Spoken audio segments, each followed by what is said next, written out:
in 7th class.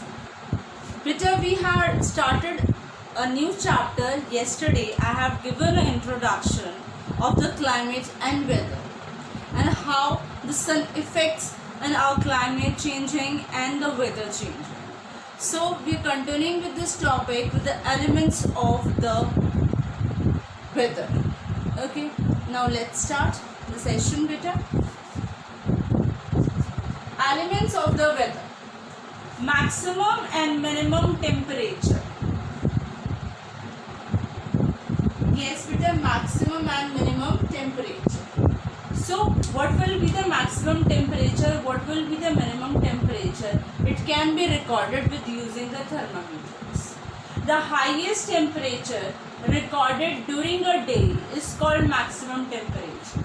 Yes, the temperature which is recorded in a day at the highest level, at the maximum temperature, that is called the maximum temperature.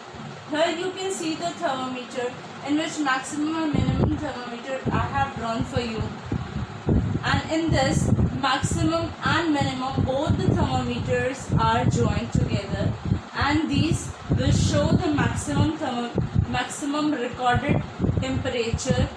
Fahrenheit and the Celsius scale is given. You can see the maximum range over here to the marker. I have drawn black marker. The mercury level is shown, that shows us the maximum temperature over there. Okay. So the lowest temperature recorded a day is called minimum temperature. We can see in here about 20 it is the lowest temperature degree Celsius, and at maximum near about 35 degree Celsius it is recorded. The minimum and maximum temperature recorded a day with a special thermometer is called maximum minimum thermometer.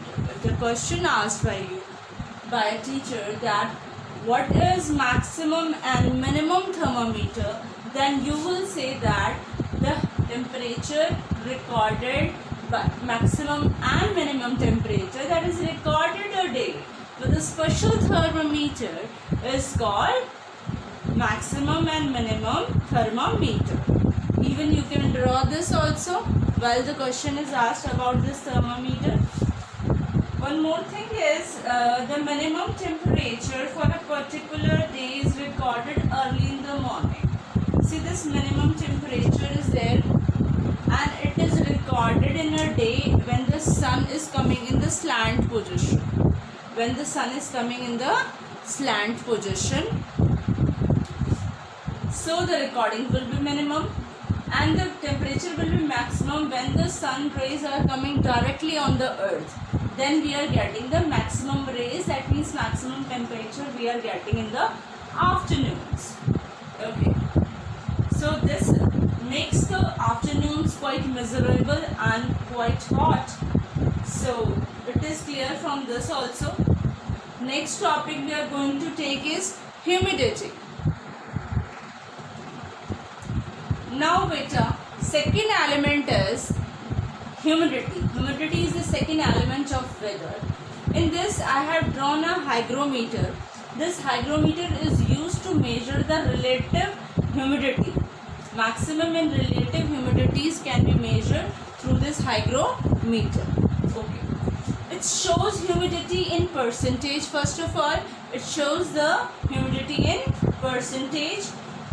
Secondly, what we will say, the amount of water vapor present in air expressed as a percentage of the maximum amount of water vapors that it can hold at that temperature. Okay. Next one is this, the 100% at a particular temperature.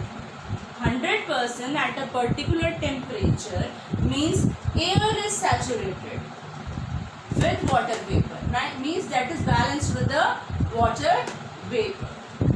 If it is humidity is of 50%, if it is beta, then the air contains half the amount of this water vapor. Okay, that is required for the saturation of that temperature, we can say. Okay, so now humidity will never remain same for a constant day. It is clear. It is keep on changing for the day, even for an hour also it keep on changing. If the sun rays evaporation is more faster and it's a cloudy day, definitely the humidity level will be high. Okay. So what will be recorded over here in a day is maximum relative humidity and the minimum relative humidity, and that can be measured in this hygrometer instrument very easily. So this is all about the humidity we have started. Next element will be rain and snow. The next element of weather is rain and snow. Rain and snow can be measured in the rain gauge. Okay.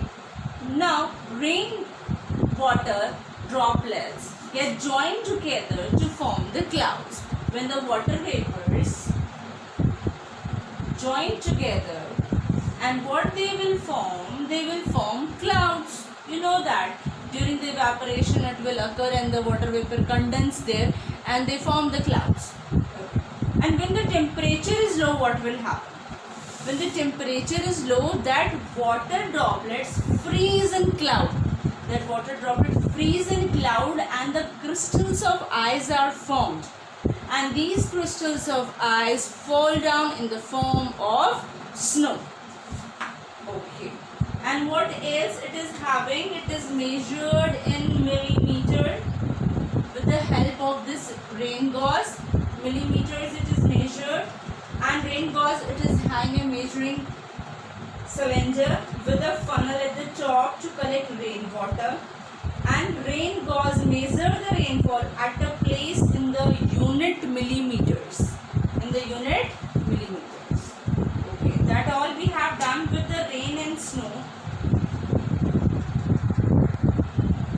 Now with the fourth element of the weather is wind. Now wind is the moving air. Moving air is called wind. What happen in winters, beta? In winters, wind blow from mountains towards plain. Which mountains? Northern mountains. Towards the northern plains. When the wind blows from northern mountains towards the northern plains, then the air become very cold. And what happen in summers, beta? Wind blows from the western India towards central and eastern India, then the wind will become very hot. Okay, when they are coming from the western India towards the central and eastern India, then it's become very hot. But the next topic is humidity. We have done that also, and the climate is there now. What happened in the climate? Climate is what the meteorologist has recorded the temperature from the several decades, means maximum 25 years. They recorded the temperature of that particular place, and that was fixed. That was coming very fixed. For example, we can say this: the average weather pattern at a place taken over a long period of time, 24 years almost, then the climate of that place was said to be cold or hot. For example, for Himalayas, they used to take meteorologists. They recorded for 25 years even that the temperature was constantly cold over there. That means they are recording the temperature is too much cold. So it is fixed that in the Himalayas, in the hilly areas, the temperatures remain cold. And what happened in the hot regions like Thar Desert? Maximum time they are hot. That means the temperatures remain hot in that area. So Thar Desert is basically having a hot temperature. And again in Meghalaya, the rainfall is near about 300 centimeters. So that was recorded there always from the last many years. That means that area is feeling lots of rainfall over there, and of course the humidity level is increased over there from such a long time over there. Okay, beta. Beta, next we are going to take the factors of the climate. In this, what we are going to see is the distance from the equator. The distance from the equator is called latitudes. Okay, Tropic of Cancer, that is 23.5 degree north, passes half of the India, means from the half of the India, this Tropic of Cancer is passing from it. Okay, now South India, or South India is passing through the tropical zone, and North India is passing above the Tropic of Cancer. Yes, beta, above the Tropic of Cancer, and it lies in the subtropical zone also. It lies in the subtropical zone. So from this, what we can conclude this is, they get it high temperature. They get high temperature because they are near the equator, and equator is getting the direct sun rays which affects the temperature of the India. Okay, now lower the latitude, higher will be the temperature. If higher is the latitude, of course lower will be the temperature. So latitude of a place affects the climate. Yes beta, next factor is altitude. Altitude, we can say the places which are having the high altitudes like Mussoorie, like Ooty, like hilly areas where the level of the temperature is very low. That's why they are very cool. And the places near about Lucknow, these kind of places, we are having very affect the altitudes, really affect these plains. As such, they affect the rainfall also, ultimately they affect the climate also, because these mountains forbid them to come over these plains. So the altitudes always affects the plains like Lucknow and all places. So the altitude will be cooler than the plains that is surrounding it. But the next factor is the distance from the sea. As the sea is hardly affecting the coastal areas, because sea has a moderate effect on the coastal areas, it hardly affect the areas. Means the temperature in these areas do not experience a large variation in the temperature. The places near Mumbai and we can say Chennai experience less variation in temperature than the places far away from the sea. They tend to have extreme climate with very hot summers and very cold winters. Okay, so the coastal area is hardly affected, but the areas which are very far away from it will be affected more. Now with the next factor, fourth factor we are doing is winds. See, wind blowing from the mountain regions. The wind blowing from the northern mountain regions are cold. So there will be the winters. And when the hot and dry wind are coming, then they are coming from the plains of the northern plains, we can say. When they are coming, hot and dry wind causes the high temperature which makes the climate hot, and that pretends to be summers there. Okay, thus climate depends upon whether the winds are hot or cold, humid or dry. Yes beta, last topic, last factor in this is human activities.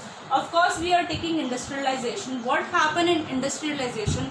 As the factories are using large amounts of fossil fuels, and these fossil fuels are burnt in the industries, which creates a lot of smoke, and this smoke even takes carbon dioxide, which ultimately affect the climate, and its influence our climates means harmful gases are coming out in our atmosphere that's really affect the climate of the India.